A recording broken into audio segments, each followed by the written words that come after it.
এই মহিলাও আজকে এই লাইনের মধ্যে দাঁড়ায় গেছে, বলুন না সুবহানাল্লাহ। এতদিন লাইন নাই, আজকে এই মহিলাও দাঁড়ায় গেছে লাইনে। মালিক ইবনে দিনার রাহমাতুল্লাহ আলাইহি মহিলাকে জিজ্ঞাসা করলেন, মাম, এতদিন পর্যন্ত আমি কবরবাসীর জন্য সওয়াব পৌঁছায়া দিয়েছি, দোয়া করেছি, সবাই সওয়াব নেওয়ার জন্য এসেছিল, মা তুমি কোনোদিন আসো নাই, আজকে তুমি কেন লাইন দিয়েছো?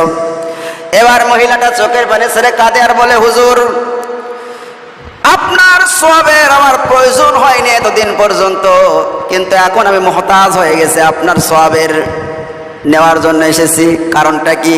বলে, কারণ হলো দুনিয়ায় আমি একটা নেককার সন্তান রেখে আসছিলাম, একটা কোরআনের হাফেজকে দুনিয়ায় আমি রেখে আসছিলাম। আমার সন্তান কোরআনের হাফেজ, সে একটা ব্যবসা করে, দোকানদারি করে। দোকানে যাওয়ার পরে আমার সন্তান কোরআন